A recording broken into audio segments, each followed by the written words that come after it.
Hello friends, साथियों आज की इस वीडियो में हम 12,460 टीचर्स वैकेंसी की बात करेंगे। 12,460 टीचर्स वैकेंसी 2016 में इसका विज्ञापन जारी हुआ था। उसके बाद कई बार कोर्ट केस हुए और इसमें बहुत सारे लोगों को ज्वाइनिंग 2018 में मिल भी चुकी थी।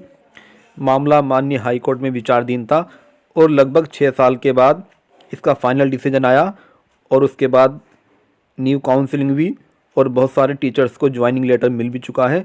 उसके बाद 5 जनवरी को अंतिम चरण की काउंसलिंग हुई। लेकिन सबसे बड़ा सवाल यह है कि क्या ये काउंसलिंग जिला वरीयता के नियमानुसार हुई या इसमें जिला वरीयता का पालन नहीं किया गया। तो हम स्टेप बाय स्टेप इस पूरी वैकेंसी के बारे में आपको बताएंगे। सबसे पहले हम इस न्यूज़ को देखते हैं। इस न्यूज़ में आप देख सकते हैं ये गोंडा जनपद से है। 12,460 शिक्षक भर्ती के तहत शुक्रवार को आयोजित दूसरी काउंसलिंग में अभ्यर्थियों का रेला उमड़ पड़ा।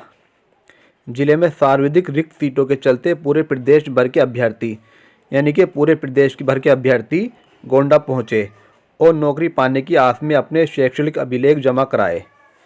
तो यहाँ पर यह बात क्लियर हो रही है कि 5 जनवरी को जो काउंसलिंग हुई है उसमें सभी आवेदक अपनी इच्छानुसार किसी भी जनपद में काउंसलिंग कराने गए हैं और उनकी काउंसलिंग हुई। अर्थात तीसरी जो काउंसलिंग हुई है 5 जनवरी को, ये ओपन टू ऑल हुई है। अर्थात कोई भी आवेदक जिसने किसी भी जनपद के लिए आवेदन किया था अपनी इच्छा के अनुसार किसी भी जनपद में जाकर थर्ड काउंसलिंग में प्रतिभाग कर सकता है। तो इसके बाद हम जिला वरीयता के नियम को देखते हैं। साथियों, बेसिक एजुकेशन डिपार्टमेंट में टीचर्स की जितनी भी भर्ती की जाती है वह उत्तर प्रदेश बेसिक शिक्षा नियमावली 1981 के अंतर्गत की जाती है। ये मूल नियमावली है। तो इसके अनुसार हम समझने की कोशिश करते हैं। यहाँ पर हम जो भी डिस्कस करेंगे वो बेसिक नियमावली के अधीन ही करेंगे। हालांकि इसमें कई सारे संशोधन हो चुके हैं, लेकिन यहाँ पर हम जो भी डिस्कस करने वाले हैं वो वर्ष 2016 के अनुसार करेंगे, क्योंकि ये भर्ती वर्ष 2016 में आई थी। इस नियमावली के पॉइंट नंबर 14 को हम देखते हैं। इसमें लिखा है, नर्सरी स्कूल की अध्यापिकाओं और जूनियर बेसिक स्कूल के सहायक अध्यापक अध्यापिकाओं के पद के लिए रिक्तियों का अवधारण और पात्र अभ्यर्थियों की सूची तैयार करना। तो इसमें क्या क्या पात्रता होती है, इसके पॉइंट नंबर 2 के को हम पढ़ते हैं। यहाँ पे लिखा है, यदि कोई अभ्यर्थी एक जिले से किसी अन्य जिले में प्रशिक्षण के लिए भेजा गया तो उसका नाम उस जिले में सम्मिलित किया जाएगा जहाँ से उसे प्रशिक्षण के लिए भेजा गया है। अर्थात आपने जिस जनपद से बीटीसी या डीएलएड किया है उस जनपद में आपको प्रथम वरीयता के साथ ज्वाइनिंग दी जाएगी। इसे ही जिला वरीयता कहते हैं। जबकि यहाँ पर जो मामला था वो शून्य जनपद का और गृह जनपद का था। तो ऐसे कैंडिडेट्स जिन्होंने अपने गृह जनपद से अप्लाई किया है, अर्थात जिस जनपद से उन्होंने बीटीसी या डीएलएड किया है उस जनपद से उन्होंने अप्लाई किया है, तो उन्हें वहाँ पर प्रथम वरीयता दी जाएगी। मामला ये हाई कोर्ट में गया क्योंकि गृह जनपद वाले चाहते थे कि हमें सिर्फ प्रथम वरीयता में रखी जाए, जबकि शून्य जनपद वाले चाहते थे हमें भी प्रथम वरीयता दी जाए। वर्ष 2016 में जब इस भर्ती का विज्ञापन आया था उस विज्ञापन में क्लियर मेंशन था कि 0 जनपद वाले आवेदक किसी भी जनपद से आवेदन कर सकते हैं और उन्हें प्रथम वरीयता के साथ काउंसलिंग में शामिल किया जाएगा। अर्थात 0 जनपद वाले और गृह जनपद वाले को मिलाकर काउंसलिंग की जाएगी। उसमें जिसका सिलेक्शन होगा उसको ही ज्वाइनिंग दी जाएगी। अगर उस जनपद में फिर भी रिक्त सीट बचती है तब दूसरे जनपद वालों को मौका दिया जाएगा। उसके बाद शून्य जनपद और गृह जनपद का मामला माननीय हाई कोर्ट में चला गया। शून्य जनपद वालों की ये मांग थी कि विज्ञापन के अनुसार उन्हें गृह जनपद वालों के साथ प्रथम काउंसलिंग में शामिल किया जाए, जबकि गृह जनपद वालों की ये मांग थी कि शून्य जनपद वालों को दूसरी काउंसलिंग में शामिल किया जाए। तो जो भी मामला था ये प्रथम वरीयता को लेकर था। उसके बाद माननीय हाई कोर्ट का डिसीजन आया और शून्य जनपद वालों को होल्ड कर दिया गया और गृह जनपद वालों को ज्वाइनिंग मिल गई। 12,460 शिक्षक भर्ती के प्रकरण को हम इस एग्जाम्पल से समझते हैं। मान लीजिए कोई जनपद है एक्स, जहाँ पर 12,460 शिक्षक भर्ती में कुल 400 पद थे। यहाँ पर आवेदन करने वाले कुल कैंडिडेट थे 800, जिसमें गृह जनपद के थे 600 कैंडिडेट्स और शून्य जनपद के 200 कैंडिडेट्स। कुल सीट थी 400। इस भर्ती में 51 जनपद में रिक्त पद थे, जबकि 24 जनपद ऐसे थे जहां पर शून्य पद थे। शून्य जनपद वाले आवेदकों को ये परमिशन दी गई थी विज्ञापन में कि आप किसी भी जनपद में आवेदन कर सकते हैं, आपको प्रथम काउंसलिंग में शामिल किया जाएगा। तो यहाँ पर मान लीजिए ये जनपद है एक्स, यहाँ पर 200 आवेदकों ने आवेदन किया और 600 यहाँ पर गृह जनपद के थे। कुल कैंडिडेट्स हो गए 800 और कुल पद 400। उसके बाद काउंसलिंग का आयोजन हुआ।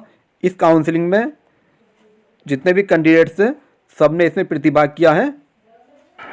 उसके बाद जो फाइनल लिस्ट बनी उसमें 250 कैंडिडेट्स गृह जनपद के सिलेक्ट हुए और 0 जनपद के 150।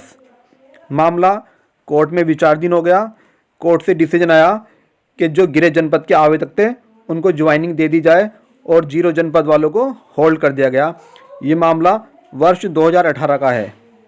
तो 2018 में 0 जनपद वालों को होल्ड कर दिया गया जो 150 आवेदक थे और 250 आवेदकों को ज्वाइनिंग मिल गई। ये आवेदक गृह जनपद वाले थे। मामला 2018 से 2023 तक कोर्ट में विचाराधीन था। उसके बाद माननीय हाई कोर्ट से डिसीजन आया कि शून्य जनपद वालों को भी गृह जनपद की भांति ज्वाइनिंग दे दी जाए, अर्थात प्रथम वरीयता में उन्हें शामिल किया जाए। तो सेकंड काउंसलिंग दिसंबर 2023 में हुई। इसमें 0 जनपद वाले 150 आवेदकों को बुलाया गया, लेकिन इसमें 50 आवेदक ही पहुँचे क्योंकि 6 साल के इस पीरियड में बहुत सारे टीचर्स की ज्वाइनिंग 68,500 भर्ती और 69,000 भर्ती में हो गई थी। तो यहाँ पर कुल आवेदक पहुँचे 50 का सिलेक्शन हो गया। जबकि यहाँ पर पहले जो सिलेक्शन हुआ था वो 150 कैंडिडेट्स का हुआ था, लेकिन यहाँ पर ज्वाइनिंग दी गई 50 कैंडिडेट्स को। तो अभी भी यहाँ पर 100 पद रिक्त है। इन 100 पद के सापेक्ष एक तीसरी काउंसलिंग का आयोजन हुआ। इस तीसरी काउंसलिंग में यूपी के समस्त आवेदकों को बुलाया गया और काउंसलिंग की गई। मान लीजिए पूरे यूपी से 900 कैंडिडेट्स पहुँचे और उनमें से 100 कैंडिडेट्स का सिलेक्शन हुआ। लेकिन यहाँ पर सबसे बड़ी बात यह है कि यहाँ पर क्या जिला वरीयता का पूर्ण रूप से पालन हुआ या नहीं। यहाँ पर 450 आवेदक गृह जनपद के थे जो वेटिंग लिस्ट में थे, जबकि इन्हें प्रथम वरीयता के अनुसार शामिल किया जाना था। लेकिन यहाँ पर इन्हें प्रथम वरीयता के अनुसार शामिल ना करके एक ओपन काउंसलिंग हुई। उस ओपन काउंसलिंग में सभी जिले के आवेदकों ने प्रतिभाग किया। तो साथियों कहीं ना कहीं गृह जनपद के जो आवेदक थे उनको यहाँ पर लॉस हुआ है, क्योंकि उन्हें प्रथम वरीयता के अनुसार पहले शामिल किया जाना चाहिए था। हाँ, अगर आपके जनपद में प्रथम वरीयता के बाद भी कैंडिडेट्स नहीं मिलते तब आपको दूसरे जिले के आवेदकों को बुलाना चाहिए था। नियम तो यही है। इससे पहले जो भर्ती हुई है 15,000 भर्ती हुई है, 16,448 भर्ती हुई है, उसमें भी सबसे पहले गृह जनपद के आवेदकों को बुलाया गया था। उसके बाद अगर रिक्त सीट बची थी तब दूसरे जनपदों वालों की काउंसलिंग की गई थी। तो साथ ही यहाँ पर जो गृह जनपद के आवेदक हैं इन्हें सचिव साहब से मिलना चाहिए, BSS साहब से मिलना चाहिए। यहाँ पर इसका सॉल्यूशन हो सकता है। साथियों अगर आपको कोई और भी जानकारी चाहिए तो आप कमेंट बॉक्स में जाकर कमेंट कर सकते हैं। धन्यवाद।